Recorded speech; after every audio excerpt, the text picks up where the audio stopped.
Greetings in the love and light of the one infinite creator. I'm Andrii, and I'm here with Dan, Ed, and Adam, and we will be reading the Conscious Channeling Session from 2024, October 12th, 2024. And it is about exploring the mysteries of the soul, love, fear, and the path of wisdom. All right, so the topics are balancing fear, conspiracy theories, source of negative thoughts, the nature of the higher self, martyrdom, and service to others, naivety, and wisdom. All right, take it away, Dan. I am Quo, and with this instrument at this time. It is our great honor to join your group this afternoon to feel the presence of your love, to know that you are all spiritual seekers of truth, with whom we may share information as a service to you as you ask us questions. This is the great journey we are all on. We have not been on somewhat longer than you have, as you measure time, but we are not what you call authorities that must be listened to. We would ask that you hear what we say, to feel what we say, and then to use your own discrimination to determine what we have said that has meaning to you, and use it however you wish, with your own free will. Whatever does not have a ring of truth to your heart of your being, we ask that you discard it, set it aside. If you will do us this favor, then we'll be able to speak more freely, knowing that we can give our opinions without providing any kind of hindrance on your journey, Journey. or any kind of stumbling block. With that said, we would ask if there is a query at this time to which we may respond. Yes, Kuo, I have one. My question has to do with conspiracy theories. In light of the weather events in Asheville and the Middle Tennessee and Florida, and even in the Raw Contact, I believe it was that they talked about how the government can control the weather through different devices, and the control of the government through funding of these sites and the wars and other places that they're funding, and how imbalanced that is. And how can we better balance our love of people and situations with the fear of conspiracy theories? I am Kuo, and I am aware of your query, my sister. You're asking a query which has many layers of meaning that are related to the very nature of your third density experience. This experience is one which occurs behind the veil of forgetting, so that each entity within the third density is unaware that there a unity to all things, that all entities, all beings, all of nature, the entire universe is that one creator that exists in all. This presents a situation in which many upon your planet at this time seek to do exactly what you say. Conspiracy theories are a way of life for many within the third density.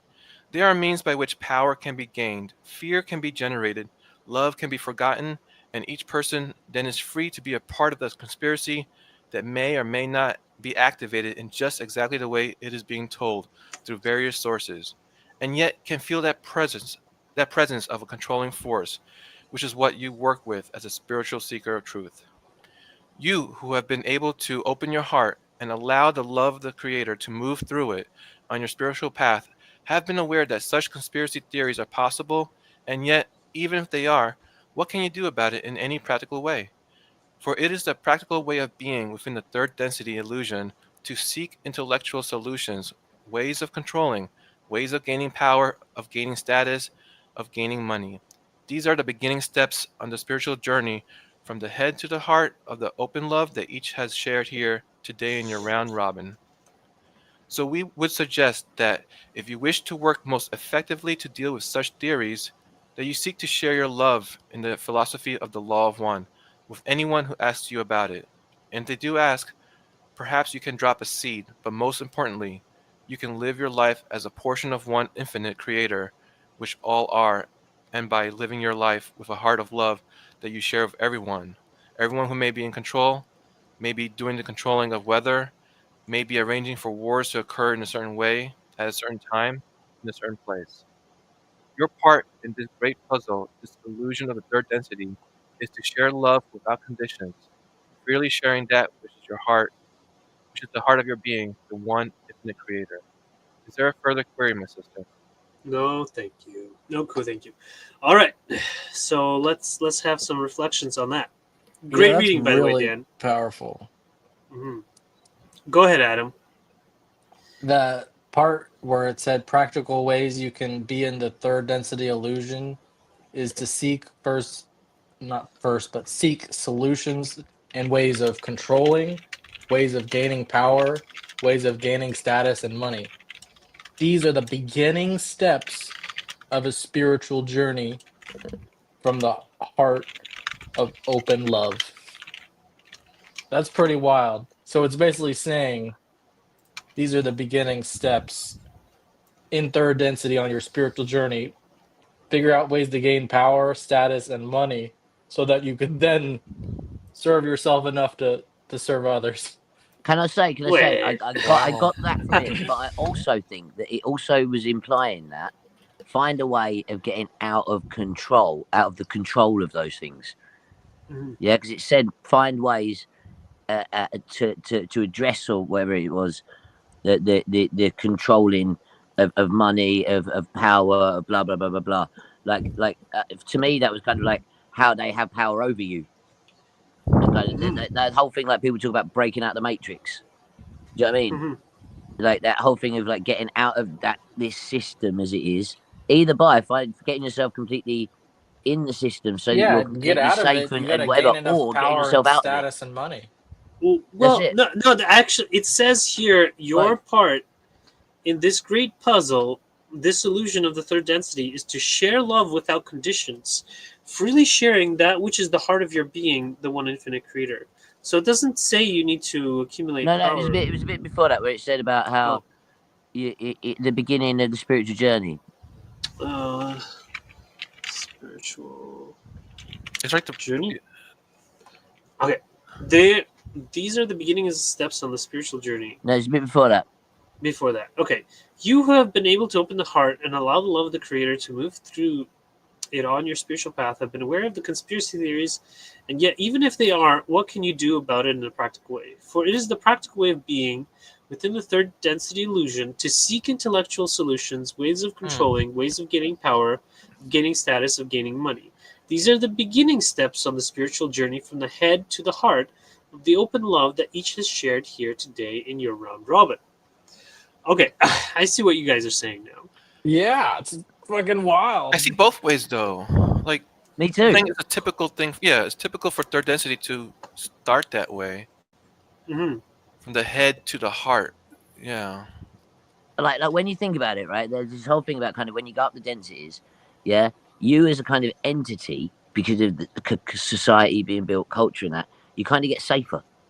Yeah, so because of that, you have more time to think and contemplate on spiritual matters, and I suppose that's how you get to the next step up, right? You know, you've left all that animal stuff behind, so you don't have to worry about it, right? For us, getting to the point where we can take that step up, or we start putting the thought into the bigger things, is once you've got all that stuff sorted, once you're secure.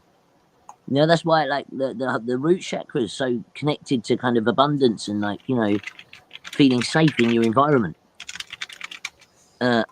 So yeah, I think both ways round. I think it really matters that the fact is that you found ways of dealing with that inside the third density, whatever way that is.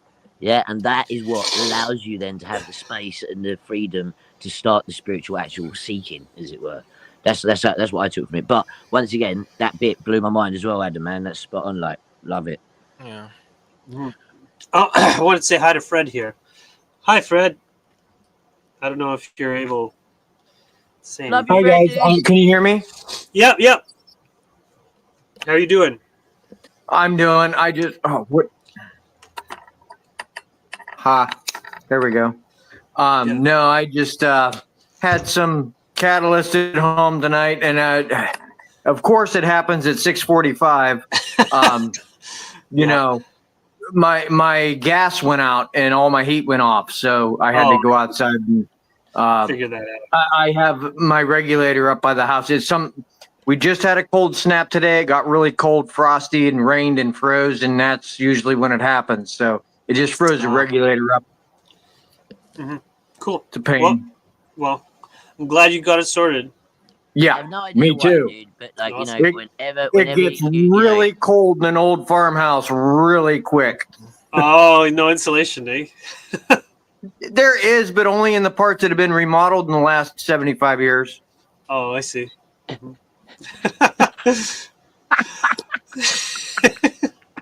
Oh, the new Fred, I'd love to get your opinion on that topic we were just discussing. The So, paragraph. Into you guys. I could, because Fred missed it, so I'll read the ChatGPT summary here, and then we'll go from there. So, understanding the nature of conspiracy theories. Conspiracy theories are a means by which power can be gained, fear can be generated, love can be forgotten.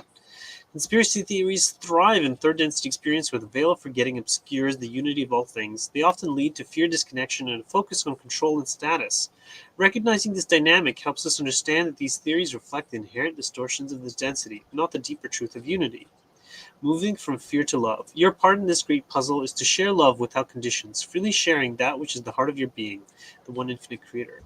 Instead of reacting with fear or anger, Kuo advises seekers to embody the radiate love. By living as portions of the creator, we bring light to even the darkest corners of misunderstanding. Sharing love unconditionally not only uplifts others, but also strengthens our spiritual resolve.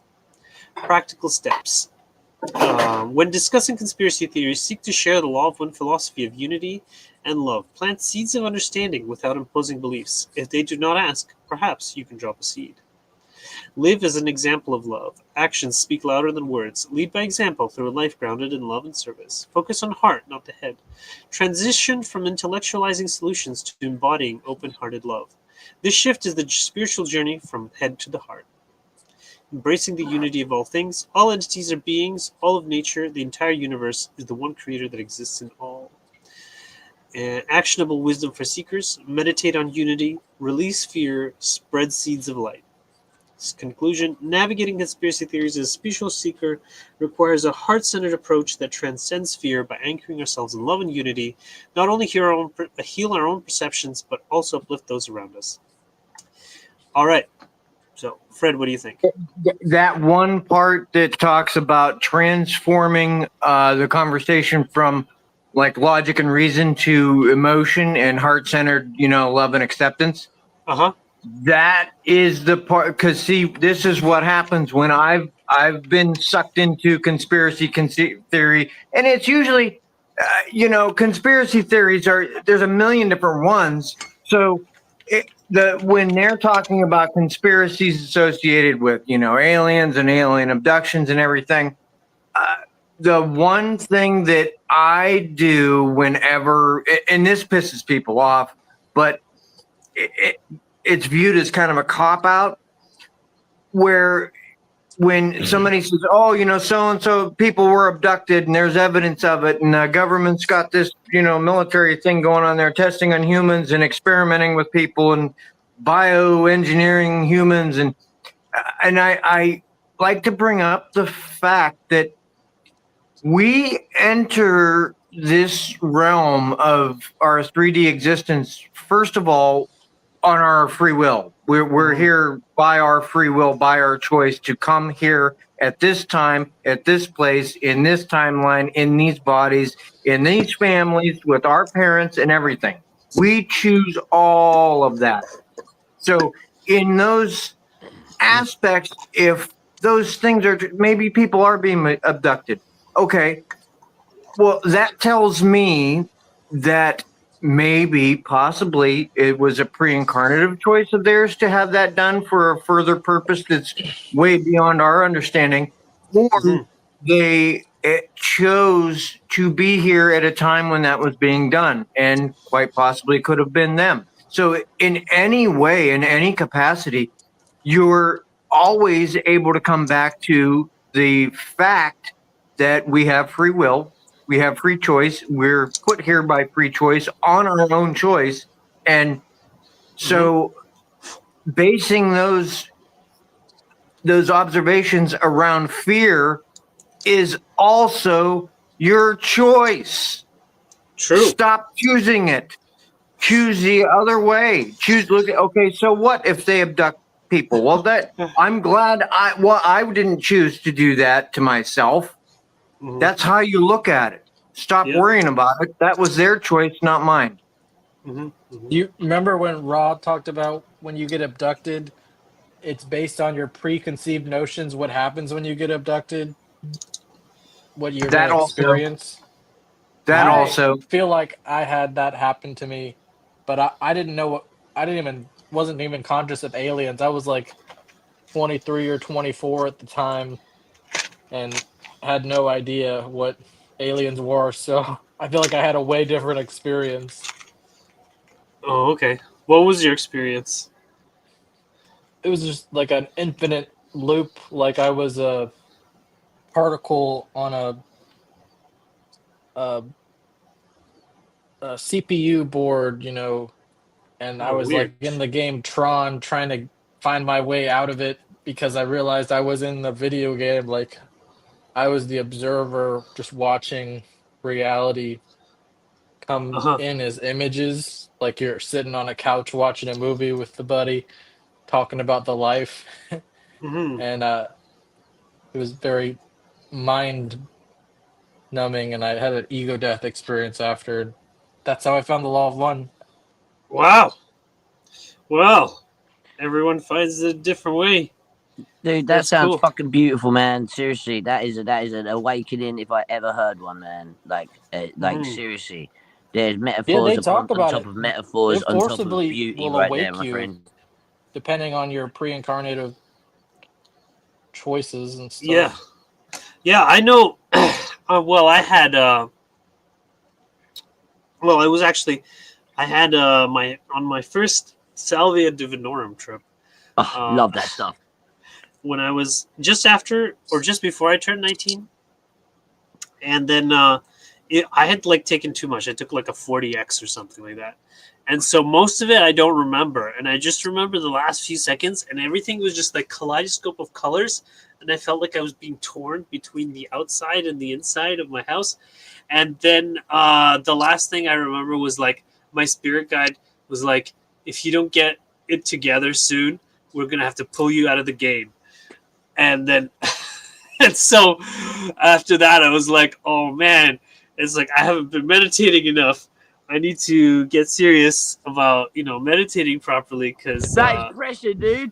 yeah, Wow. And so it was actually Yeah. like this happened in like, I don't know, maybe August or September or something like that. And then in January, I was laying, I was sitting on my couch and my or bed, my spirit guide was like, okay, you've never done any laying down meditation, it's time to do some laying down meditation. And so I lay down, and then I closed my eyes, and then I heard like a few clicks, and then like I felt my whole body just dissolve into light, and then like I just like squeezed down into like a ball, and then like with like two black dots, and then it was like I remembered everything all at once, and then like I was like in infinity, and then I was back in my body, and then it took me several years to sort through all the memories. So that was like my enlightenment experience. Oh, one of my first insights was the truth is whatever you experience. Truth is based on personal experience, like a true story. Well, I'm not going to bore you with Okay. the complete Ed back catalogue. Oh, sorry for boring you. No. Oh. I'm just saying. I could get started in maybe '98, and we could go through stages of what Ed went through, what Yeah, experience I just at want to what hear the time. one thing that made the change, like your come to Jesus moment, like Okay, right. whatever that was. So the one that like it changed me forever, outright. Because I mean, there was loads before Uh-huh. this, and there was loads and loads and loads and loads and loads after. But this one was one that just blew my mind. Yeah, I was in Portugal at a festival called Boom. It's like six like 8 9 days long or something. But the music's on for 5 days. It's all like psytrance and like super hippie, weird, trippy music. Uh, they turn the stereo off for 1 hour a day at lunchtime because it gets too hot in the Portuguese desert. So basically, there's 23 hours raving a day for like 5 days in a row, and then like a Wow. day to get there, and then 2 days at the end just to like lay about, chill out, and kind of work your way home. So it's a long old festival. Anyway, some point I forget what day, they all just blurred into one. I bought, because obviously it's Portugal as well, so most drugs are decriminalized there. So Oh, it was I like a didn't know supermarket. that. It was absolutely wonderful. Oh yeah, like seriously, they're no, totally decriminalized. So there was Uh. people with signs out the front of their tents with just what they had, like a menu. It was just amazing. That's That is ridiculous. how life Wow. should be. I'm just saying. So I bought some crystal LSD that had been dripped onto sugar cubes, and just to show you how strong these were, when I brought one home with me. No, I didn't. I somehow magically there was one back in England, weirdly, and one of these got me and 3 of my friends completely trashed. Uh-huh. Yeah. So Wow. From one. it was Wow. enough to do 4 You of us. cut And I up did a one on sugar the other. cube? A sugar cube with Are just they easy to cut? Do pure they liquid. stay pretty together? Oh yeah, because it just gets absorbed in to the sugar cube. Then you just let the sugar cube melt and ta-da! Yeah, exactly. Wow. That face. Yeah, that one. Now, So can anyway, you crush up I was and in snort the the sugar ambient cube? trance tent Whoa, thing. guys. Okay, let's try to keep it PG or something. I'm trying to. So I Okay. was in the ambient trance tent, and essentially, yeah, man, I went into this full introspective kind of like full see the universe thing. But I don't know. I'd lost count. I didn't. I had no perception of time. I don't know. What seemed like a very long time. And basically, it was like in front of me, I could see like a sea of nose, like of little ball stick models, right? And that was essentially, from what I can work out now, my entire brain just laid out all of the neuronal connections.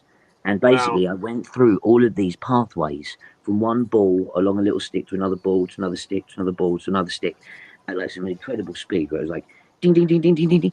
And every single ball I went through, consciousness wise, was like a memory, like a part of me. Wow. Yeah. And then as they went through ding, ding, ding, ding, ding in a sequence, it's like I saw the progression of a whole chunk of the personality of who I am. Yeah, so then I was just going through like with these like things just flying through, and it was like I was seeing my life flash before my eyes from like 20 different angles, and each one led to building a picture of me that just like constructed out the back up here into this bigger and bigger ever. And then it was like all of that was infinitesimally small into what I was further on beyond all of that. And oh my God, man, I woke up and it's like I'd seen the whole universe. I'd seen every single part of me, and I've seen how it related to everything else. And like, there's nothing anyone could say to me that would convince me that it wasn't just the most pure absolute truth I've ever seen in my whole life. That bit where Ra says, yeah, that when you do acid, it punches a hole in your aura, and the infinite intelligence just floods into your fucking brain. Ross said that? That's what happened, dude. Well, yeah. But Ra also said that, or Kuo said that. Raw For- acid. Now, Kuo said that. Basically, the point is these things are there for us to use as tools. Yes, Yeah, but we just have to learn how to balance the spiritual work that we do with them consciously, rather than just relying on the tools. But yeah, That it is very, should. very good advice. Love Quirk. It also needs to be, respecting free will and make sure that you feel it's in alignment with you, because some people, like with the CIA LSD experiments, like they did not consent, and they had like spiritual damage for like their whole life. One flew over the cuckoo's nest, man. Yeah, they didn't understand what happened to them, and it was very traumatic and things like that. So you have to be prepared and know what's going on. And Can I just say? Can I just say that whole thing about Tim Leary, Alan Watts, all of these other incredibly famous philosophers all being part of MK Ultra? You could argue that what you just said happened to all of America. in some ways. All right, let's read some more. Wait a sec. Can I just say I haven't actually had my opportunity to say this. Weirdly, that we just ended on a conspiracy theory. Hilarious. Oh, okay. Okay, right. So quickly, I'll try and run through it because I've got it written down, so it'll be super quick. First off, yeah, they started off talking about how conspiracy theories cause fear in us, which then blocks love, right? Now, I've got a mate called Zen, and he is prepping for the next war. He knows there's going to be fought on the streets where you live because he's so into the conspiracy theory thing. It's all about the fear. So he's ready for that. He's prepped for that war. He knows it's coming. Right? But that just makes him really angry. He just makes all this stuff he posts like, why aren't you already? It's like, what's any kind of love? There's no love there to try to make things better. There's just prepare because it's all going to get worse. Right, what they said was, it blocking love. And that also said, makes me think about the whole heroes thing, right? We're here to be trained to be heroes. Yeah, that's why we've got thumbs but big hearts, right? So, that, the having, blocking the love thing will stop us from doing those right actions and doing this. So just essentially, by listening to the conspiracy theories and diving in, you're giving the baddies what they want. You're not going to step up and do the love-based thing that we're supposed to be doing because of the fact that it's also stacked against us. So then they went for the thing that about what can we do about it? Yeah, which is true. What the fuck can you do? And this is what I normally say to people when they say about conspiracy theories. Like Fred said, why stress about it? By worrying, by doing those things, you are actually feeding into the fear and the negativity that those things essentially were done. Like Ross said, about how the abductions and that, if it was a negative entity, they'd make the thing scary. Yeah, so that you were scared from it. And it would create a negative archetypal thing. Yeah? Right? So that's what the conspiracy theories do. They do that, but to us socially. Right? So then they said, how can we sort it out? Yeah? First off, they said what Adam said about sort your money out, blah, blah, blah, blah, blah. Right? And then it said, basically, just use love. Love is your weapon. Right? So tell everybody about the law of one. Give them those little seeds so that you know, that you're spreading the light. Right?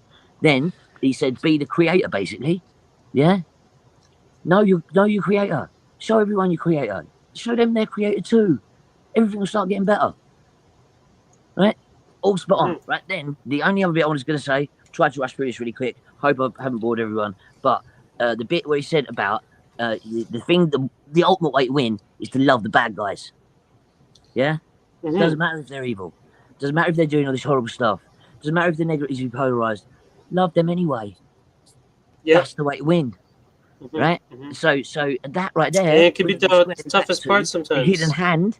Yeah? Because the hidden hand is written by the bad guys, telling you they're the bad guys, telling you how they've done all the conspiracy theories because they're the bad guys. And it's to make us better good guys. Well, I would say wish them the best on their journey because they have an equal path. But that's kind of what I felt what Carla had to do when she got attacked. Yes, she embodied love in the moment, but I think Ra specifically said wish them well on their journey, but let them know that they're no longer welcome here. Yeah, that's true too. Put up boundaries. Don't let them. Don't be inviting your sovereignty. Yeah, but I don't feel like we should forgive and love the elite. I created a cable. I created a cable while we were talking. All right. Wow, so basically, what you're saying is, I do need to shut up. I'm sorry. Fuck. Okay. And to make it real, like real life applicable, basically saying what it to treat it like you're supposed to treat people when they disrespect you, and maybe you have to deal with a narcissist. You say, I wish you the best, but I can't be anywhere around you. You're an asshole. Well, that's kind of what the hidden hand says, is how you escape their horrible fucking, land they've built, their world that they've built here. Yeah, it's horrible for us. It's designed to be horrible for us. The reason we can't fight it, we can't beat it, is they've won. Yeah, we have to learn to break out of the system, to get above it, to rise spiritually out of it so that they have no longer control of our sovereignty. That's the whole point. All of the things that they control, the money and all the rest of it, that's all just little fucking lies. They want to control your soul, your progression. They want you to be trapped in that sinkhole so that you come with them to Lucifer land. Yeah? They tell you the way out is love. Yeah, to go into the light. They're doing us a tell you to favor. go They just right don't into know. it. Huh? They tell you to go into the light. Like when you die, you would think, oh yeah, I'm just going to go into the light because that's what I've been told my whole life. But if we think about it, well, that's you like are a test. supposed to. If you just turn around and go right into the darkness, you'll find your way around to the right light. but you don't got to go in that bright white light. No. That's another You go into the conspiracy theory. darkness because you ain't afraid of shit because you Well, got the love. Confederation says that you are supposed to go to the light. And that's the test. The test is how close you can get to the light, I because you thought can't. Ra explained that like when you die, like you just go off into your density. But if you go into the light, you go into wherever the light puts you.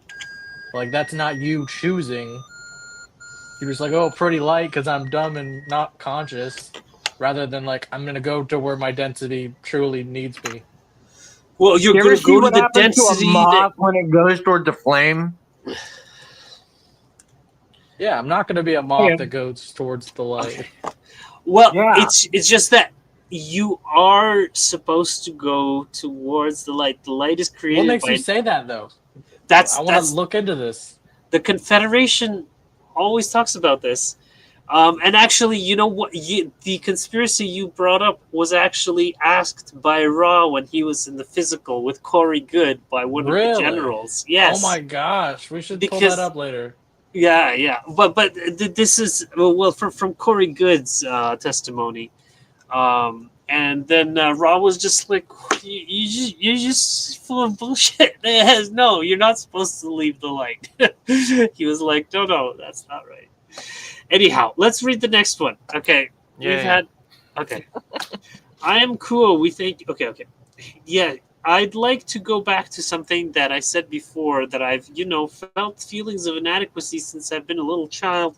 And I guess my question, am I correct in assuming that some of this stuff that you think this doesn't work, that doesn't work? You can't do that? Are these thoughts that have been implanted or at least reinforced by the negative side? And if that's the truth, then we just need to deal with it. You just said in a positive, loving manner. Does that make sense? I am cool, and we are aware of your query, my brother. We would suggest that each third density entity has pre-incarnatively chosen certain lessons to learn within the incarnation that will manifest in a variety of ways. The feeling of lack of self-worth is that working upon the indigo ray energy center where fully activated reveals to you that you are worthwhile, for you are the logos. You are intelligent in energy. You are the creator in a fashion which seeks to know that by programming its opposite, there is within you, you and all creatures, all beings, all the creation, both what you have called the positive or the negative or the darkest side of the self. The darker side of the self is usually a portion of your beingness where you were but a child and that you were learning certain things through the interaction with the adults in your life, the parents, the teachers, the neighbors, the strangers on the street that would give you the indication that you were not worthy, that you should obey as told, that you didn't have a right to stand up for yourself. And so you take this programming throughout the incarnation and you begin to question, just as you have done, if there's anything that you can do perfectly right. And it is hard to realize that by doing things that do not seem right, one after another, you're still making the spiritual journey into knowing that you are also the creator. For the creator gets to know itself through your experience of feeling the lack of self-worth. Thus, you serve the creator by yourself by waking I'm sorry. Thus, you serve the Creator and yourself by walking this path, and eventually one day you will have the realization that you are worthy, for you are the Creator. The Creator resides in all. If you can pierce that veil of forgetting for just but a moment, you will see it, you will feel it, and you will be it. Is there another query, my brother? No, that covers a lot. Thank you. All right, so I guess we can unpack that one. I like that. Hmm. That Go even ahead. though you what was that path? You make mistakes, and that's fine. That's part of the creator experiencing things, right? It's we all make Hmm. mistakes. We follow not the wrong path, but a path. But that's the path that's just least taken, and at that in that respect, you're contributing to the creator and experiencing new things and learning things, and that's what I like about it. That's why I find personally myself when the majority of people follow one way of thinking or doing something. I feel compelled to just figure out like a different workaround or a different route. And so that's why I feel like this really resonates with me, at least. I do have a little bit of I don't know if you would call it a bone to pick or whatever, but I just experienced this last night, and I've often thought, when you go out, everybody wants to go out on the holidays and whatever and hang out, and a lot of times people are drinking, and when people are drinking, it kind of, as long as it's not raucous, as long as they're just calmly, socially drinking, not being a bunch of, redneck hooligans. But it kind of opens the door to unique conversations because people are more relaxed. But the problem is, and I've experienced this multiple times, where someone who's drinking comes near me and I'm completely sober, completely 100% with my faculties, and the conversation turns to something very spiritual, or talking about God, or talking about aliens, or talking about, right and wrong or whatever. And I really sometimes I feel good about how I can present information to people. But what's so frustrating is I don't think they're going to remember anything I said. What do you do? Well, Maybe hope that other people around me heard me talk. I don't know. It did open the door. It planted a seed, but do they even remember what I said? Does it matter? So I think that it impacts them on some level of their subconscious or consciousness, and that is what they will carry with them. Like, I cannot quote verbatim anything that I'm told. Like, my wife could tell me something and then ask me what she said, and I will be able to paraphrase it, but I will not be able to say it word for word. And so it's the important thing is to get the meaning behind it, and like they will integrate what's important to them. Like, as when I did the whole like swimming across the river, going to the other side, what's on the other side is the beer store, and like the people hanging out on that bench, they're all drunk. But that doesn't prevent them from having a spiritual conversation. And even if they may not be fully aware, as aware as they would be if they were sober, they can still gain some benefit from it. Or at least they do sometimes. They appear to while we're talking. And, and they're not always completely, blackout drunk or anything. So, anyways. It doesn't make it any less frustrating, though, when... It can. There might be better venues where to talk about spiritual things. I'm not talking about going to a bar and talking to people. I'm talking about people coming to my house and they're drunk. Oh, okay. Well, I didn't even ask them to come here. It just, their girlfriend dropped them off because they're being an asshole, and they. Oh, fair enough. Well, you know what you could do? You could sober them up with some high-fat foods, or what was it? Anyways, help no, absorb then they're the getting sick in my. They're going to pass out in my bathroom. No. Oh, sorry. No, maybe not high-fat foods, high fiber. I don't remember what it was, but there's something, or like let them sleep it off and then talk to them after. Yeah, if there's that. Conversely to this, sometimes you can say something when someone's a bit smashed, yeah, and it hits them so hard. Yeah, that it's the only thing they wake up remembering. So, yeah, good point, Ed. Yeah, no, we had that. I don't like it when that happens. We had that happen once. A friend of mine and his wife came over. She was designated driving. Well, they brought a buddy of our mutual friend of ours with them, and my daughter was here. His daughter was here. One of their girlfriends was with them.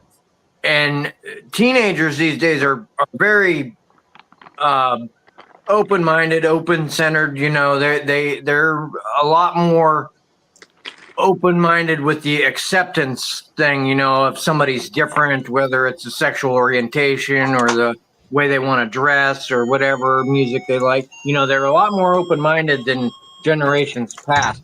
And my buddy's friend said something incredibly homophobic. I can't remember exactly what it was he said, but he said something bashing gay guys. And my daughter and her friends lit into him. Just my buddy and his wife and me and my sons and that, we were like, oh, holy shit. We left the dude out at the campfire. We're like, I don't even want to go near that shit. They were reaming his ass and just giving him scenario after scenario of, you know, and they're educated. These girls are educated. They're not, you know, dumbasses. So they know history. They know things that have happened and laws that have been passed. And especially my buddy's daughter, she knows like court case scenarios and everything. They literally had him bawling, crying. Oh, that's so because, sad. yeah, you know, of what he had said. Now, I feel bad? Yeah, but you know what? He's never been an asshole saying anything ignorant about gay guys. I've not Ever heard since? it. I mean, I don't hang out with him, but he's never done it again. Well, that's good. See, look, he can be impactful even if they're inebriated. But he did. I'm glad that they did that to him, but it does give a very big lesson to us people who are a little bit older and are used to just like jokes being jokes rather than horrific insults to the soul. It's terrible. It's terrible in England. We used to have a whole culture that relied on taking the absolute piss out of each other just to say stain. Now we're not allowed. I don't understand how the culture's keeping running at this point, but humour's like Humor's not allowed anymore? you know. Well, no, but if you do, the same thing had happened as Fred just described. You know, Okay, has where more the laws whole than woke culture is essentially turning into kind of liberal fascism. Ah, I see. Wow. Yes. Well, I know. Yeah, it's very. UK has become a dangerous place to have an opinion. Hey, Jeffrey D. I'm not sure if. Can I just say, it doesn't stop me at all. Oh, okay. Have you? Are you joining us for the first time, Jeff? I think I've seen that name here before. Okay. Welcome, Jeff. All right. Well, welcome. All right. So we were just going to read the GPT summary here. So, overcoming self-doubt, embracing your divine worth as the creator. So here, exploring the pre-incarnative lessons and the nature of self-perception.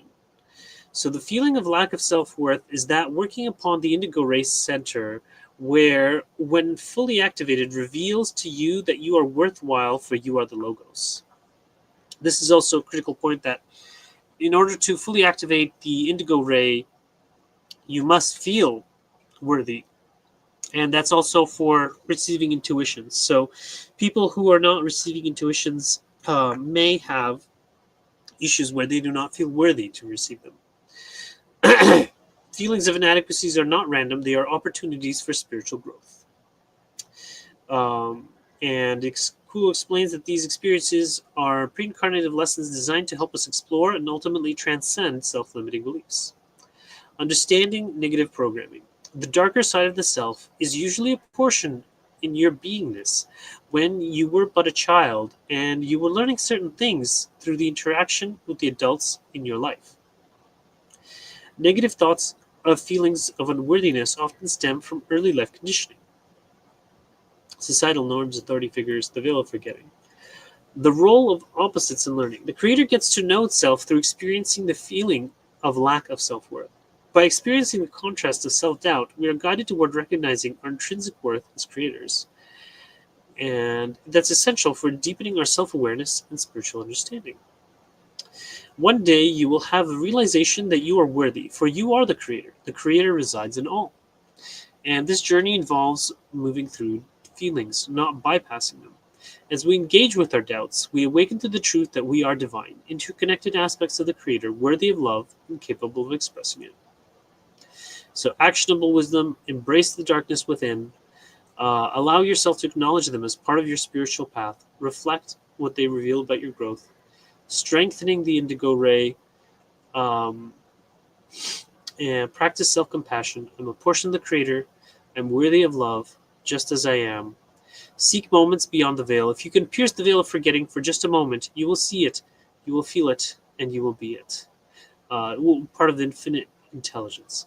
Through meditation, nature walks, or quiet reflection, create opportunities to glimpse the unity of all things. Self-doubt is not a barrier, but a teacher. All right. So, anyone have any further reflections on that? Okay, I got a little thing. Once again, super swift head rundown. Okay, so a bit at the beginning, he started talking. That reminded me of the whole thing of the service or suffering thing. Like the way that with the only real ways we've got clearing karma and that, Right? That's why love and forgiveness and that's all important, right? So when you do stuff, yeah, it's important that you feel right because you want to be doing the right thing. You want to be doing the service, yeah, or you get the suffering or whatever else, right? So when you do something wrong, yeah, then you actually feel bad. And even if you're trying to do stuff wrong, right, you're still always going to get something wrong. Like the Buddhist guys that go around sweeping bugs out the way so they don't accidentally kill something their whole life. They're still killing bacteria. You can't not do stuff. There's always going to be some kind of balancing thing, right? So Those are the Jains, not the Buddhists. Huh? That they were the Jains. Is a different denomination, but Okay. I apologize. well, it's not Buddhist, but anyways, close enough. Archetype. Anyway, the point is that we feel like we've done something wrong, yeah, and then that feeling of shame, that feeling that we've done something, that little conscience kicking in, guilt, and all the other things that come with that. It's just someone else's unworthiness. Is how the Creator understands those darker bits, how it understands itself, how it understands how not to be itself, how the Creator itself, because we're all Creator, right? Mm-hmm. Yeah. So then we get to learn ourselves that we are Creator, experiencing that harsh suffering for Creator, which then busts your fucking yellow ray right open. Like, yeah, I'm all Creator. Doesn't matter. I might be in pain, but everything's always perfect. Yeah, go the law of one. Woohoo! There's a little breakdown. Sorry. All right, cool. Thanks, Ed. Anyone else have any reflections on it? Dan, how about you? I mean, I love that part about, if you have the darker self, they did say embrace it because that's part of the Creator. And, like, I think I already said earlier that, I always take the path least taken, for the fun of it, And so I think the Creator, and I know myself too, because I am the Creator, right? And I know that if I were to go back into third density, I'm gonna have fun and do the craziest things just to see what happens, because everyone's being everyone's trying to be good and do all the good things and but that's kind of boring. So you want to entertain yourself, like, okay, what if I did something differently that's kind of edgy? I'm not saying being STS and enslave people, but like just take the fun path and experience life. It's okay. It's part of the plan. It's part of the, not even a plan, but it's just part of the experience. Mm-hmm. That session that part of the session we just read, my takeaway was that our quote gave us a practical way of helping balance the indigo ray by going back to when you were a child and looking at the first times you experience lack in self-worth. Mm-hmm. And that's kind of like the shadow work. And by doing that, you will not only serve yourself, but serve others. Also true. Okay, and Jeffrey, did you have anything you wanted to say about it? You're still on mute, Jeffrey. Yeah, you have to unmute if you want to say something. All right. Well, maybe he doesn't. That's okay too. All right, so let's go to the next question then. I have a question about the higher self, and I wanted to ask if the higher self of one is the higher self to many simultaneously. I am cool, and I'm aware of your query, my brother. The higher self is what you may call at a future time. It is located, if space and time has a meaning, in what you would call the sixth density. This higher self has a plan that you have been able to utilize in its creation before the incarnation, so that you can discover this path back into unity with the one infinite creator. To the best of our knowledge, each entity has this higher self and does not share it with another, but also has what you might call the higher self's higher self, the mind, body, spirit, complex totality of the seventh density, which shares information with your higher self that is in turn shared with you, so that at some point in what you call time, you and your higher self and your mind, body, spirit complex totality are one being, seemingly separated by space and time, are an analog of the one creator that is within you as well. There are levels of your being that you may contact in your dreams, your meditations, inspirations that will give you guidance on your journey, and this guidance is from you to you. Is there another query, my brother? No, thank you. All right. Reflections on that? That's From kind of anyone? wild. It's basically saying that your higher self has a higher self. So what we know as our higher self is really the sub higher self. Yes, yes. There's the seventh density higher self that is very well versed in timelines. That's And amazing. so like for timeline information, you're getting that from your higher self who asked their higher self, I guess. I love that. Uh-huh. That's So cool. there's your sixth density higher self, and then there's your seventh density So timelines higher yeah, self. the sixth density is about balancing love and wisdom, and the seventh density is about timelines. And so, yeah, if you have both information, then you have access to your higher and your higher. So, It makes me feel better about things. I don't know why, but it just gives me that reassurance that, it's just the watchers being watched. It's like, I don't know, but mhm. it's just good. The seventh density doesn't incarnate as well, so that's just something extra wild. So the Yeah, seventh density is like really like watching all the in betweens of the timelines and getting all of the point of views from the birds and your timeline, and the point of views from the cars on your timeline for all the incarnations, like the air around every breath. I think, sorry, mhm. as you were talking, like, I think what's awesome is that you're helping the sixth density and you're helping the seventh density. Like, they are Mhm. learning from you, and that's what's special about being in It's third true. density. You're really helping each other out, and I feel like I'm getting goosebumps just thinking about that because whatever I choose in this life, I know that it's impacting my higher selves because that's what they need to go evolve even further. Mhm. Oh, Kathleen is watching us, and she said, "That's really trippy, Edward." I don't know when she said that. Yeah, what part? Because Edward said a lot today. Yeah, he said a lot of trippy stuff, but Kind of what probably I his do. LSD experience, maybe. Okay, just to jump in here, there's lots of bits in there that we touched on. One, they did not mention timelines. Two, Well, they did not mention soul families, soul groups, soul mates, twin flames, any of that. Yeah, they it's said true. outright one. Yeah, we all have one singular sixth density self. Yeah, that is projecting It back says to that we each of don't us share the singularly. same Each. sixth density Yeah, yeah, self, yeah, but Yeah, the we're yeah, all seventh yeah. part of the density seventh self, we density all share oversoul, that. which makes sense. But each one of us incarnated here is attached to one singular sixth density higher self, Yes, not the meaning that they same are one. projecting back to only us, Hmm. not to other timelines, not to other dimensions, not to other selves, only us. Right. That Well, also means that. I think you're That also means inferring that. more than they Yeah. said. Huh? I think you're inferring more than they said. I don't know, man. We Maybe have that access pretty much to perfectly clear. that higher self. But the seventh density has No, access the seventh to. density one is a seventh density one, right? We know that that's the next step up, but that's the point up where we form raw level social memory complexes. Up until that point, we're all still individuals, right? That means that each incarnation has to happen chronologically. I think Yeah, seventh that means you density can't goes be incarnated beyond in two places at the same time. social memory complexes. You have to go through in one. Yeah, so each incarnation has to run conjoint after the next.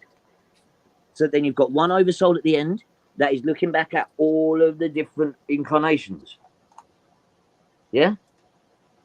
Then that one there and all of those together are what the seventh density sees and feeds down to that sixth density one the same way it's feeding down to us. But our incarnation matters because it's the only one. There isn't other dimensions. There isn't other timelines. There isn't other things. Okay. There is only us. I hear you, and then when we Edward. I incarnate hear into the that that's next time, important there's for only your one of us in that beliefs. incarnation, and each one of those things is linked to one singular oversoul at sixth density. They've said all of that quite clearly. We've gone round in circles about this. So I'm very glad that they gave us some kind of conclusive endpoint answer there. All right, let's Well, read if it you again. think about it, like Law of One, like Ra is a sixth density being, and they've sent multiple of their selves, multiple of their collective consciousness. I'm sure it's a set of sixth density higher self, or maybe they're all under that one sixth density higher self, if that makes sense.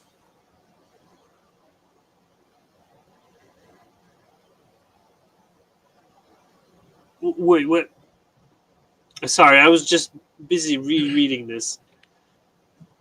Okay, so and you self shared with you so that at some point in what you call time, you and your higher self and your mind body spirit complex totality are one being, seemingly separated by space and time, are an analog But that's the of the one monad. creator that is That's been within you spoken as about well. forever. That's the next step up after sixth density. Yeah? Right, the But point up analog could until just mean sixth another density, we're video all part game of one controller. singular oversoul each. Okay, yes. All right, one oversoul. Each one of us here on Earth has one oversoul. Though I know in the Michael Newton material, they said there are some rare, exceptional cases where one soul may incarnate in two bodies at the same time. And we know it's happened historically. I'm just saying, how much does that specific channeling right there put Yeah. it at odds at many, many, many other, what I don't really like, what I see as kind of the shammy kind of channelers that preach multi-dimensional, no choice matters because each solipsistic universe you create happens with every choice you have. So why care about any of it? Go on a killing spree. No one cares. There's another you doing the nicest thing ever. No. Well, They I matter, think the because this is our Confederation timeline. says I'm we are just living saying, in the.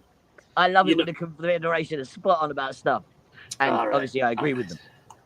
All right. Anyhow, okay. So, any last reflections on this one before we move on to the next question? Oh, it's going to be about martyr. That's just what Adam wanted. All right. So let's get into it. I have a question. How do I separate service to others without being a martyr? I am Kuo, and now with this instrument. We would first speak a few words through this instrument in order to help us to warm up to the contact and allow our words and thoughts to flow more freely. And then, if you would allow, we would request that the query be restated at a certain point. As we perceive this circle of seeking and feel our invitation that you have extended us to join you, we would attempt to describe what we perceive as a bright and radiant rainbow containing more colors than you could imagine from your own perspective. The palette of the circle is formed through the sharing. We would pause to allow this one, known as Bosco, to find his footing. Pause. We are Quo, and are again with this instrument, and offer you our gratitude and love to our friend Bosco, who is a frequent companion in these circles and contributes his own energy of self-assurance and confidence that also feeds the circle, as we have been describing through this instrument, and contributes to the colorful palette made available to us and our ability to speak through these instruments. The one known as Jim reiterated some of our words during your round-robin sharing, and we would build upon the concept discussed in accepting and showing gratitude for those things shared within the circle, both seemingly positive and what might be called negative, both joys and sorrows, the successes and the seeming failures, the difficulties and the happy moments. All of these are valuable and essential to your experience within the third density, and your vulnerability and willingness to come together and share all of these aspects of your being provides an even greater palette of colors that allows not only for us to speak in a more vibrant and meaningful way, but allows you as a circle of seekers to connect even more in your shared heart of seeking and gain from each other and aid each other so that you depart from this circle. You can go back out into your world that seems so troubled and share a more radiant and colorful and impactful light in your desire to serve others and share the love and light of the Infinite Creator through your heart. At this time, we would ask if the questioner could repeat the query stated previously. How does one separate service to others without being a martyr? I am Kuo, and I'm aware of this query, my sister. Indeed, this is quite a common question posed by those upon the path of service to others. For once one discovers the calling of the open heart and becomes sensitized to those needs about one, whether in one's immediate vicinity, through the family and friends of or community, or whether one witnesses the calling of sorrow of your planet and your planetary population, that calling can become very difficult to ignore. One who has become so sensitized can also become somewhat obsessed, you may say, within this calling of service, and as one inhabits the open heart more and more, it becomes difficult to perceive an immediate need and then balance that need with one's own needs. This is not necessarily a universal issue, you may say, with positive seekers, but it is quite common, and we extend our gratitude at the opportunity to speak upon it. To any pondering this question, we would reiterate something that is likely already known, and that is that the third density that you now inhabit is one that is veiled from the true nature of reality and of the universe. And thus, no individual who has incarnated into third density has a readily available perception of one's true nature as a creator, and has no true insight to the nature of other selves and their own heart as a one infinite creator, but instead must listen to this calling that one perceives, the song of service, you may say, and follow this song in faith that there is a purpose to this song, that what you may feel calling to you is indeed your path, and that as you walk this path, you will find upon it not just an ability to share your own light, but to be supported upon that path. This latter aspect we find often be missing in the perception of the seeker. The path of service in which one may directly serve another can often be apparent when one sees suffering. One can tend to that suffering in practical ways, but it is less common that one can imagine extending themselves in service and finding support for themselves in doing so. The practicalities of being supported in this service are less obvious, we may say. And this lack of perception can often be rooted in what we have sensed as a theme of sharing of the circle, and that is a lack of self-worth, a lack of self-image, a belief deep within oneself that one is not deserving of being supported, that one is not deserving of being cared for, that one is just not deserving of themselves being served. And so we find that often the difficulty of martyrdom comes not necessarily in just the overextending of oneself, but in one's inability to accept love and service and care to the extent that one cannot even perceive such care being offered to one. There is also a dynamic present in your third entity that, if you are so cut off from your own sense of deserving to be cared for, the very opportunities to accept the care may not present themselves. This is just one aspect of the concept of martyrdom a- as it is present within the third density. But we offer it first because we find that it is such a common issue and distortion among seekers of the path of service to others that it should be addressed first and foremost, that one takes into one's meditations and contemplations their desire to serve others in the recognition that your other selves deserve your love and care. But then, as you sit with this desire, recognize the reflection contained within that You are no less worthy than your other selves to receive not just the care of other selves, but your own care and your own love. And as you sit with this contemplation and attempt to reflect the love that you extend outward back into yourself, open yourself to the infinite potential of the creation about you. Open yourself to the faith that if you move in service to others and you respond to a need, that you will have your own needs. And if you open up to your own other selves and to the Creator about these needs, then the support that you may need to prevent yourself from becoming a martyr will present itself, and open yourself to the infinite possibilities of what this support may look like. For it can be practical in the sense of being nourished by love and by any sensible means, but also by reflections of your other selves that perhaps you cannot perceive within your own limits. And your trusted fellows can help you to recognize such limits and slow down so that in your desire to serve others, you do not flame out, so to speak, and end your path of service prematurely through such martyrdom. We can speak no more highly of any seeker's desire to serve to the extent that they may indeed become a martyr in a sense and bring themselves difficulty and distortion in their attempt to serve. For this is the great purpose of the density, to discover the calling of the heart that pushes one to this level, and to attempt to reconcile the needs of the self and the needs of others with compassion. It is indeed advanced work for such a seeker, and we encourage patience and self-care when one stumbles and perhaps extends themselves too far, or even judges themselves for not extending themselves enough. All is well, and each step one makes upon the path cannot be wrong. Though it may not always lead to results that one intends, it always leads to the lesson that one needs in that moment to grow more in their open heart, and by being sensitive to the lessons of the moment, you will find that your ability to shine the love and the light of the Creator in any moment grows greater and greater. Is there a follow-up to this query, my sister? No, cool. Thank you. Wow, that was great.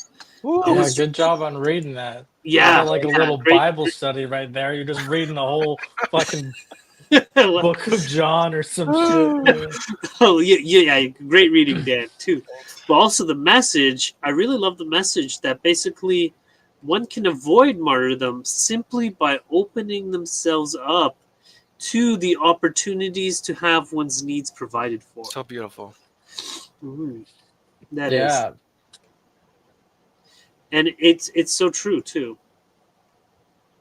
Also, they were saying though, follow the song of service, and that will lead you to your path. But they say the song of service is that which you obsess over and put before your own needs. So if we obsess over the loved one, or obsess over meditating or magic or our jobs, that is what we should follow because that's our path. And if you decide to go down that path, you must ask others for support to serve you because you deserve it. And through your service of the plan that is whatever your plan is, if you can articulate that to others or find others that want to help you with that, Mhm. that is the way. You're not alone. Hmm. Okay, I'm going to jump in here because I think my phone might die and I haven't got a charger, so Oh, it okay. might cut out at any second. But okay, first off, I wanted to talk about the first answer that was quite clearly.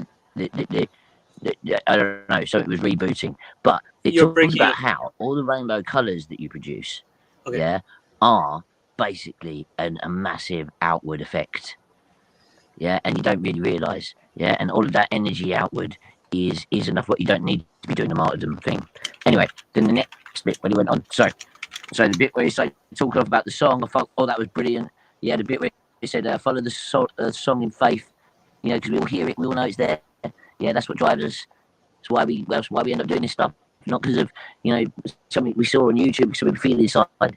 Yeah, then you goes through a bit where the problem where you get to the martyrdom thing is actually where you get obsessed about it. Yeah, where it becomes such a big thing and all of the other stuff and all that it's all too much. Yeah. So you need to balance the needs. Yeah, which later on he talks about how you use compassion and use other things to understand those things in yourself.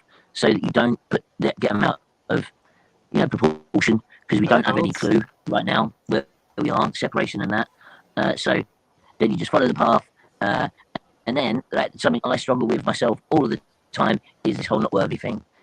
I feel that the path of a philosopher is to be the penny in the sky that walks around, not just giving purely light rather than ever needing to receive. The universe will keep me alive, and that's all I need. But then, really, that shouldn't be. There should be so much more that I deserve. There should be so much more that I am worthy of. There is abundance. There is all these things that we manifest by thinking good things. If you get into that loop of not feeling worthy, not feeling good inside yourself, not feeling like that you are allowed to have those things, then you end up manifesting those negative things.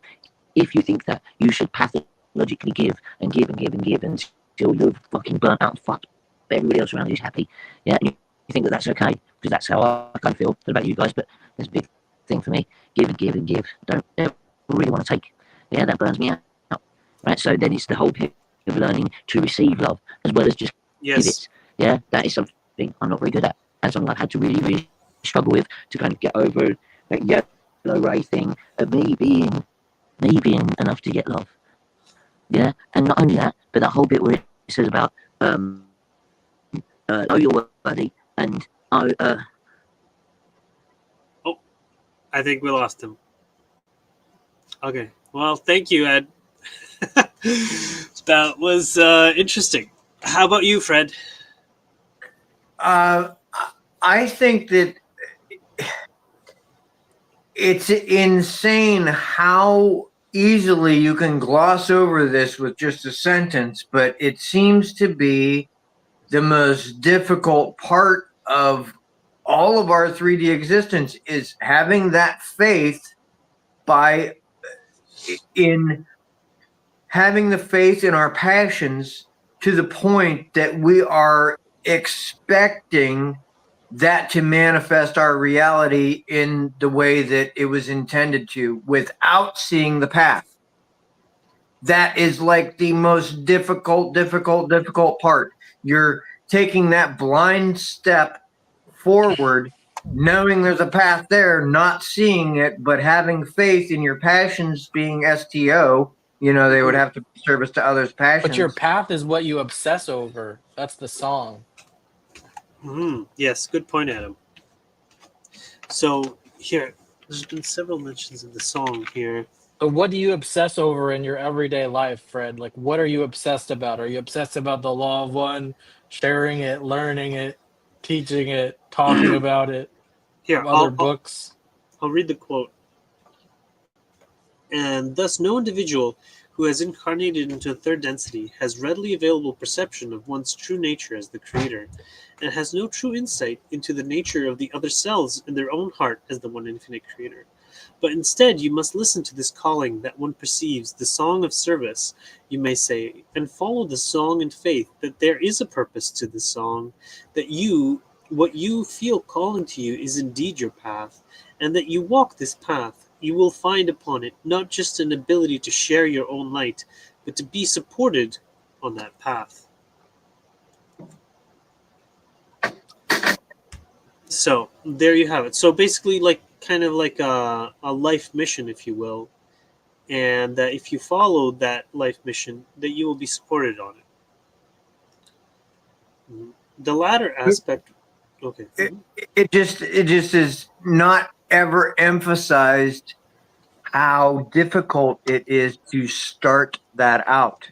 Try explaining that to someone who's angry and they keep having negative things happen to them, and they're angry about the negative things happening to them, and you explain to them, well, you're kind of bringing it on yourself by reflecting that, by stewing in the negativity.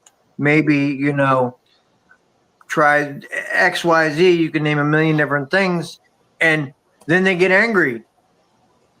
It seems to be every one of us at some point is in that space of spinning our wheels and not getting the traction by not seeing it as what it is. If you read that and actually study each part of that, they're technically describing metaphysics. You're metaphysically changing your material universe around you. So hindsight being 2020, you can look back at points in your life where you get, you had a bad day. Well, usually bad days are cumulative, where you have just negative things, but you just kept getting madder. So that's what just kept coming. And it takes a minute for people to see that. I'm sorry, I don't know if I digressed. Okay. Well, I wanted to mention about the angry part, and that the solution is cultivating patience. Because anger is often a desire to get something quickly. And if we're willing to give it space, love is gentle, love is kind, love is patient, love is kind. And so, really, like people who have a lot of anger issues often just need to slow down, need to let go, and have patience. And so, we can model for them, doing some breathing, and talking slowly. That might frustrate them, initially at least, but it's setting a good example. Like, being is more important than doing, as they say. So being that good example. And I know for you, Fred, like that sounds, I wasn't sure if you were talking about yourself or someone else. Because like I know you have that personal experience. Well, you know what? I remember times where I've been so mad you're literally throwing tools and screaming and yelling, and you're cursing the sun because the sun's in your eyes, and I mean, just everything. And those days never end up remedying themselves until you calm down. Mm-hmm. Mm-hmm. You have to calm down, and I think maybe it's just a guy thing, but I think every guy's had to, an experience where they smacked their thumb, they jumped, and they smacked their head underneath the car, and rust gets in their eye. Now they're bleeding, and no, that's terrible. That's just one thing after another compounding, and you're just like, you just want to explode like a volcano. But yeah, and exploding like a volcano, you end up kicking something. Now you just broke your toe, and oh, that's so bad. It's just terrible. But I've probably been around people that have been doing that way more than I've ever done it myself. So, okay. And we can laugh about it. I remember laughing about it, seeing my dad flip out and everything. I'll never forget. My dad was angry all morning. You know what a pegboard is, where you hang all your tools on behind your toolbox on the wall? He was hanging a pegboard, and the building it was in was just old plaster and lastboard, and he must have put small screws. I don't know. I was a teenager, but the deal with my brother and my sister, if Dad starts screaming and yelling, you just leave. You just get on your bike. If you were lucky, you could get on your bicycle. It was summertime, and you just got the hell out of there, go down to Grandpa's. But that's what I was able to do. I remember, I'd never forget it. He was hanging the tools, screaming, motherfucking something, because it wasn't drilling right. And then he started hanging all his tools and all his wrenches and screwdrivers and everything. And while he was standing up there hanging the tools, he was standing on the tool bench. I heard it go boom. Boom! Both the screws fell out of the wall. The pegboard fell down, and then it fell on him. Oh my gosh! All the tools start falling, wrenches hitting him and everything. And he comes off the tool bench, and then it started. And he just starts throwing tools. And I heard glass break because he threw them through one of the windows. And I just like, well, that's time for me to leave. I got on my bike, and I got the hell out of it. Yeah, good idea, man. Good idea. But yeah, that was commonplace. That was very commonplace. Wow. Yeah, my understanding is like in the area you live, that's just like part of the culture there, because there was hunkies. Huh? Because they had those Scottish people there, right, with their blood feuds. Not all Scottish, but a lot of Germans, a lot of Poles, a lot of Italians. Diverse group, but. all of those people, the Irish, everything, they all worked in the mills. So when you worked in the mills, you were a mill hunky. That's what everybody called you. And mill hunkies had a certain specific attitude, and not many people other than the mill hunky themselves liked it. Oh, interesting. All right. Well, I don't here, know. let's just read a Fred, little what more you were here. talking about reminds me of this book called No More Mr. Nice Guy, where sometimes when people have all of these repeating thought loops, that instead of like going to a psychologist and talking about it, they just need to talk about it more to like a safe person that's gonna like listen to them until they've talked about it so much where then, oh, I'm never gonna talk about that again because I got that out of my system. And I think what this passage was just referring to is like, if that's what your goal is as the creator, to get over your shadow work, then sometimes that means seeking out another self that is going to provide the service of listening to you and maybe conversing with you in a safe way that you could not talk about that. But I I feel like that just triggered a memory in your mind, Fred. And I hope, I'm not sure if you were articulating it based on how we were talking, but I wanted to say that. So there was another here, the one just after the song one. This latter aspect we find can often be missing in the perception of the seeker. The path to service in which one may directly serve another can often be apparent when one sees suffering. One can tend to that suffering in practical ways, but it's less common that one can imagine extending themselves in service and finding support for themselves in doing so. And the practicalities of being supported in this service are less obvious, we may say. So I think that one of the good examples of this that I read about is that if you have a nonprofit, you can benefit from the nonprofit if you're an eligible person. So, for example, if you have a nonprofit that is providing housing for low-income people, and you're a low-income person, then not only then your big company can provide housing for you too.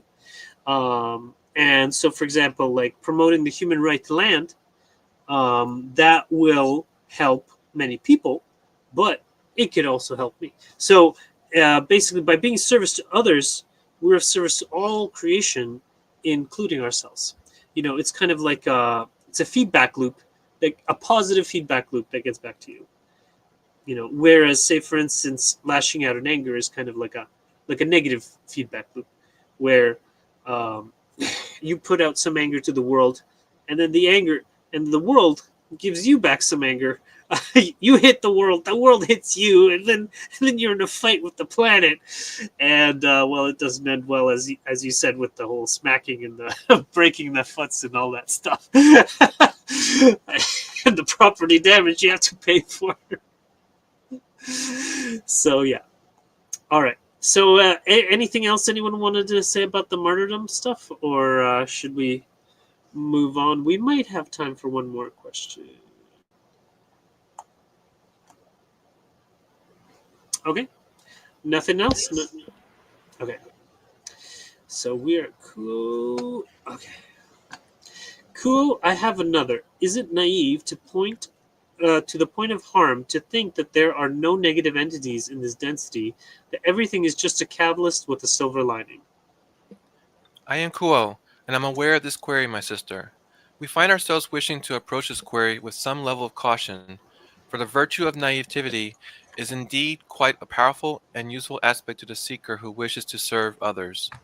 And we find that this query contains a loving quality of naive, Naivety. naivety in the attempt to perceive all others and all circumstances and situations as containing the love and delight of the one infinite creator, and that there is value in each other self, for the self, and for one's journey. This is a powerful and indeed central recognition for the seeker within the third density, because as the query implies, it is not always obvious that your other selves may be acting out of their own pain and their own difficulties, that when one perceives negativity within the third density, the underlying mechanisms and the spiritual energies present within those negative entities as they are perceived, or negative experiences as they are perceived, may not be apparent. And yet, if you could but witness the grand mechanism of the one infinite creation from our perspectives, we are privileged to see not just your limited view of space time, but the much more infinite view of time/space. You could see the thread of energies that can lead to any other self expressing itself in a certain way to any circumstance being generated due to a series of various energies playing out and interacting. If you follow this thread from our perspective back to its origin, each one originates within the one infinite creator. And so we encourage any questioner pondering the naivety of such a viewpoint to not let go of such naivety. But the question also contained a question of how harmful this naivety may be, and that there are certainly entities and circumstances that present themselves within your density that can cause harm and pain and sorrow, and some of these other selves indeed are conscious of their ability to do so, and have consciously chosen to pursue that path in an attempt to bolster their own polarity in the pursuit of service to self and of control of those about one, of manipulation and maneuvering so that one can gain more power for oneself. This is indeed a reality for seekers in the third density, that there are some entities that make these decisions consciously, but there are also many, many more that make these decisions unconsciously. It is the task and the providence of the positive seeker to assess each other's self with an open heart and an understanding that one cannot know, in the depths of the other self's being, where their motivations come from and how they came to behave or present themselves in the way that they have. There is a lesson of wisdom that can be learned when one encounters difficult other selves or difficult circumstances, and there seems to be further disharmony and catalyst generated that, as one works with this catalyst and attempts to understand not just the other self and where they are coming from, but the self and how the self is reacting to the situation, that some things can become clearer, such as the necessity for placing certain protections or boundaries for the self so that the self is not overly exposed or harmed by seemingly negative actions or circumstances. But as we have said, we wish to practice caution in suggesting this necessity, for we do not wish to express that such protections should be in place with a loving, naive heart. The open heart within the third density and the expression of the love of the one infinite creator in any circumstance is the greatest magic and the greatest protection that can be manifested within your density. And such protection is often built into these expressions of light and love from the self, and it is careful work to discover how one can effectively build one's own boundaries and protections without stifling one's open heart. This is a long and fruitful balancing act that often takes place over many incarnations, we find. And so we again encourage the seeker attempting to find this balance to offer themselves patience as they walk the path of service to others within the density that does not make it easy, but is necessary in order to inhabit the next level of consciousness of fourth density. And in doing so, you help the planet itself discover its own nature as a being evolving into the fourth density. We are with you on this journey and offer you our support and love in your attempts to navigate these murky waters. Is there a follow up to this query, my sister? No, thank you, Kuo. All right, cool. So, what are your reflections, guys? I think I agree, in especially where they were saying how that the value of the open heart, it is the strongest defense on its own. So there's this kind of like paradox where even if they're naive, it's not so bad because reacting to a negative entity with gratitude and love is the most potent defense against them. you know, and so it's interesting that way. And then it can take a great deal of wisdom to kind of get back to that point. So really maintaining that open heart is just so valuable. Go ahead, Fred. I wanted to mention something that this, and this is a hang up for me actually, where they said that you cannot, no matter how open your heart is, no matter how anything is, you cannot fully know another self's motivations. You don't know if they're doing things on purpose. They don't know if they're doing them subconsciously. You don't know if they're confused. You don't know their motivations. So I think that's uh, a little bit of a. You could segue that into a million different subjects, but I think that points to the importance of getting to know someone on a personal basis before you make serious decisions. That's like people getting to know someone really really well before they enter a relationship with them, because you want to see their motivations, some examples. You want to see them in different situations where they're responding to different things, so that way you're able to get a better understanding of their motivations. But still, all in that, even, you can't fully know someone's motivations. And I trust me, I learned that one the hard way too. Mm-hmm. Very good. Hey, Benny. Hey, Benny. You joined us for the last 5 minutes. Okay. Yeah, I just woke up. I got the itis from Italian food, so Oh, okay. So, yeah. well, I guess I'll read the summary because you kind of missed our last one here. So, naivety and wisdom. So, key takeaways: the power of naivety in service to others. Naivety is indeed quite a powerful and useful aspect to the seeker who wishes to serve others. Naivety, when rooted in love, helps seekers perceive the divine essence within all circumstances and beings. This perspective fosters compassion and unity, vital qualities for spiritual growth. Recognizing the reality of negativity. There are certain entities and circumstances that present themselves within your density that can cause harm and pain and sorrow. While seeing all the Creator is essential, seekers must also acknowledge that some entities consciously or unconsciously act in service to self, causing harm. Recognizing this reality helps seekers navigate these challenges wisely. The infinite interconnection of creation. If you could but witness the grand mechanism of the one infinite creation, each one originates within the one infinite Creator. Even negative entities and experiences are part of the Creator's plan. Understanding the interconnectedness allows seekers to view challenges as catalysts for growth. I know, for me personally, one of the things that I like to think about is how these people who are on the negative path, since they are of the one infinite Creator, really everything that they do is of service to the Creator. And so they are just trying to find a way, a part of you that is not aligned with service to others, to try to get you kind of like to turn. And if they find that you are a very high level of purity, they basically kind of like leave you alone. They because the service to self people, they're not like evil in the sense that they just want to destroy everything, but rather they are serving themselves and they want order and meaning.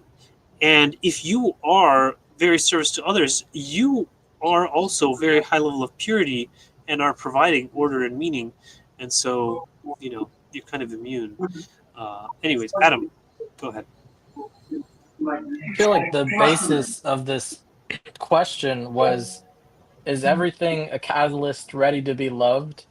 And I think what Quo is saying when he says, as one works with the catalyst and attempts to understand not just the other self and where they are coming from, but the self and how the self is reacting to the situation, that some things can become clearer, such as the necessity for placing certain protections or boundaries for the self so that the self is not overly exposed or harmed by seemingly negative actions or circumstances. To me, what that's saying is, like, whenever you're like in a situation, like say you're having an argument on this Zoom call, you would verbally state where your other self may be coming from. I know I read this book recently. It was like about the 4 ways to live your life, and one of the ways was to not make assumptions, and I've thought that's a really powerful thing. But sometimes if you're in a situation you're trying to better understand, before you can set a boundary or uh, protect yourself, you must like verbally like say where you think they're coming from. Just sometimes like you have a meeting with your boss and then afterwards you email them based on what your current understanding of that meeting was, your next steps. But that might not be clear as what they thought they told you your next steps were. And if that email was not on the same page, then they would come back and have another meeting with you to get clear on how we go forward. That sounds like something that we should come up with a law of one standard operating procedure for, Adam. Yeah, it's like boundaries when you join a law of one group, like, hey, Fred, I know you got a lot of energy right now, and I'm sensing that you really want to talk. If you could just put that in a little parking lot and write down your key points and thoughts and get it real clear. If you can't like say it within a minute, then make a video and we'll share it and talk about it in the next discussion. Some little shit like that. I don't know. I was thinking more along the lines in 3D active waking life, Like you go up to the black neighborhood or something, and then you feel like you're gonna get shot, and this guy, is like, "What's up, homie? You want some snow?" And you're like, "Hey, bro, I'm sensing that might be a term for drugs, and I'm not really into drugs. But thank you. I equally accept you, but no thanks." That would work as That long kind as of Ed thing. wasn't with you. All right. Well, Benny and then Dan. No, I brain flopped. I kind of forgot what how I am, but Oh, okay. I have to walk around here every day. It's not even about me going viral. It's been happening for like 2 years before that, but people yelling. They won't say it to my face, but I'll be walking by. That ain't your father, whatever. Even if he adopted me at 3 days old, freaking. It had something to do with it, but I can't remember now. Like it was way deeper before. All right. Well, if you remember, raise your hand again. Okay, Dan. Thank you. So, is my hand still raised? No. Okay. Yeah. So I wanted to go back to the protection thing. That my understanding of that was that in reference to like how you respond to others' behaviors, and then how you approach it with your open, loving heart. They mentioned, at the same time you have this. Well, now I'm using my words, but you have this feeling of protecting yourself first. But I feel like Quo's warning us, or not warning, but advising us that instead of you want to be careful about not using protection that would replace your loving heart. A lesson that's been taught in many incarnations, it seems like, is that you should approach with a loving heart and not to be scared or not to try to defend yourself too much, because all is well, right? You have to go full out open heart, and then you'll be protected by your own loving heart. And then Quo's like reassuring you, saying that we're watching you, we've seen how things are from a different perspective, all is well. And is I think to evolve really greatly is to take that chance and just be vulnerable, pour yourself out with open love. And even though like it might be scary, that push that you do is going to help you push to the next level. I like that. Mm-hmm. Yeah. So, like, for instance, like people. Here, I'll read the quote. Here, these are where that some things can become clearer, such as the necessity for placing certain protections or boundaries for the self, so that the self is not overly exposed or harmed by seemingly negative actions or circumstances.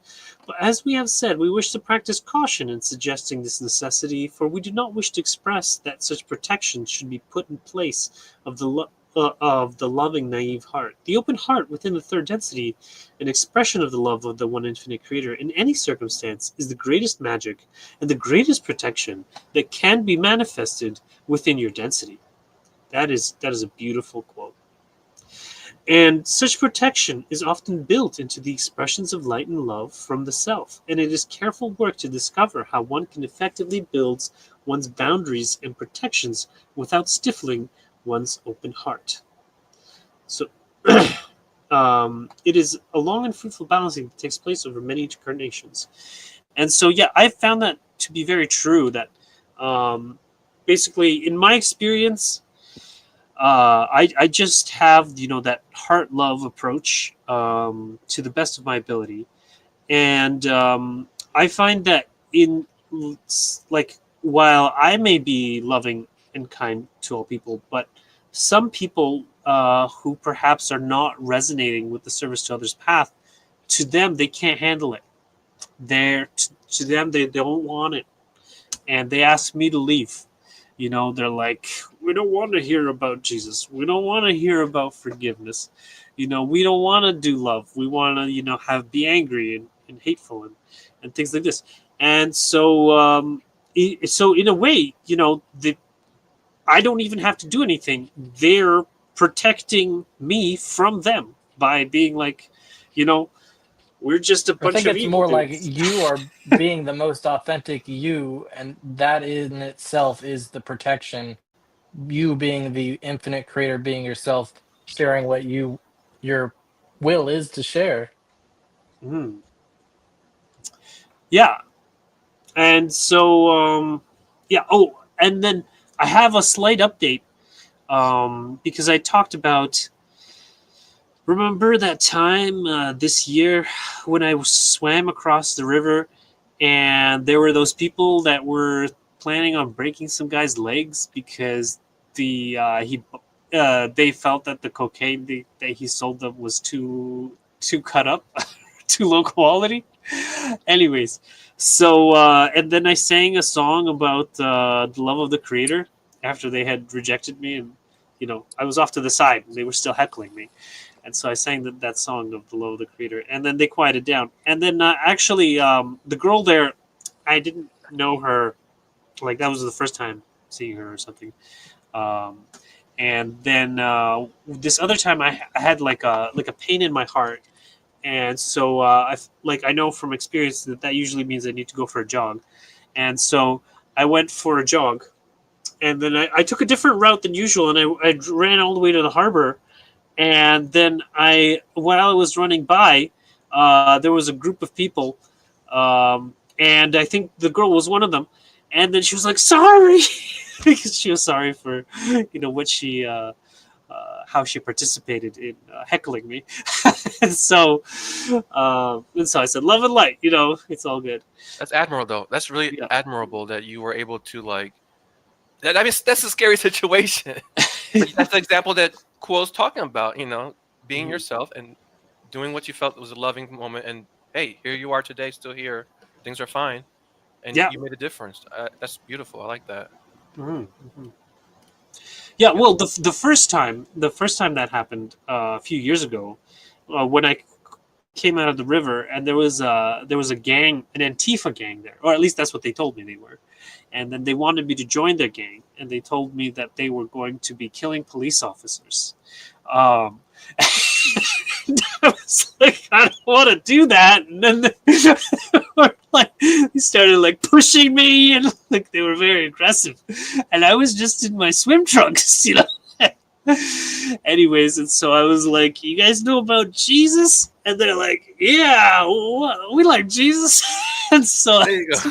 told them about Jesus, and they were kind of drunk a little bit, and then I led them through a loving kindness meditation, where first the guy was complaining like the cops were harassing his girlfriend or something, and so we did the loving kindness meditation for ourselves, and then for a close one like the leader's girlfriend there, and then for a stranger, like someone just passing by, and then we did it for the police officers.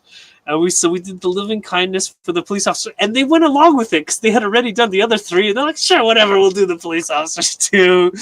and then for all beings, and then what do you call it? He wanted to kind of be baptized in the river with me after that, And then but you know, like we would get to the water, and then he'd have like another objection about the kind of interactions with the police, and so I'd like coach him through, you know, well, okay, so this is, you know, how you could approach it, you know, be gentle, you know, be kind, you know, these are, they're human beings too, you know. They're coming out on a call, and then I related some of my own experiences. And you know, eventually once he'd settled down and he was at like peace kind of with those police officers, then we jumped in the water together, you know, for the baptism. And so it was good. What is And a then, baptism like? I've never been baptized. well, it's like jumping in the water. Yeah. In the name of Christ, God, and the Father, the Son, the Father, and the Holy Ghost, or the Holy Spirit. I mean, there's different ways of saying it. I had heard it's the same thing. They dip you in the water and cut your pee-pee in front of a whole bunch of people. But Oh my gosh! Well, that's the Jewish thing, right? Catholic, Yeah. right? Catholic thing too.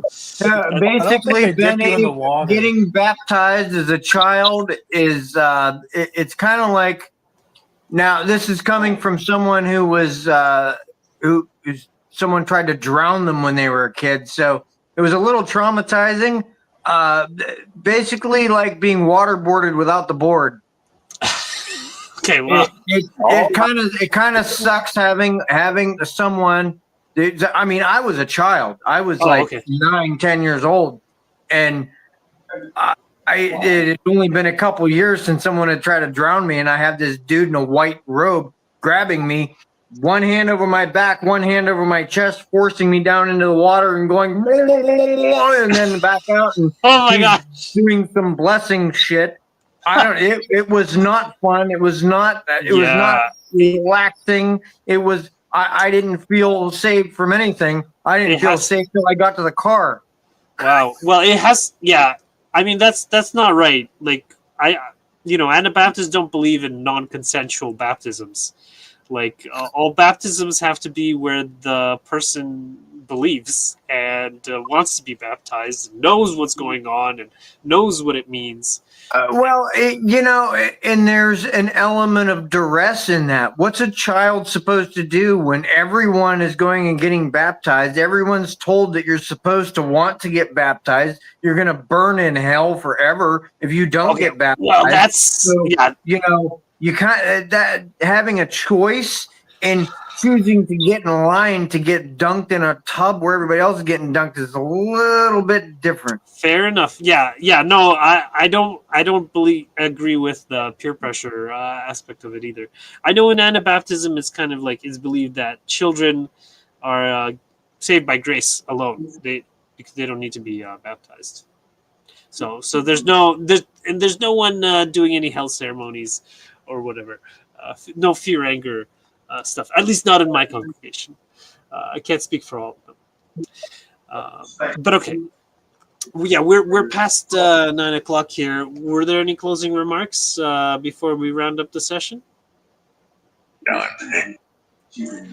No, I love you all. Thank you so much. I love these meetings. Mm-hmm. And so. Okay, great. So we leave you as we found you, in the love and in the light of the one infinite Creator. Go forth, therefore, rejoicing in the power and in the peace of, in the infinite power and the infinite peace of the one infinite Creator, the one within you, my friends. Adonai Vasabarakos. Adios. All right. Okay. Yeah, and you.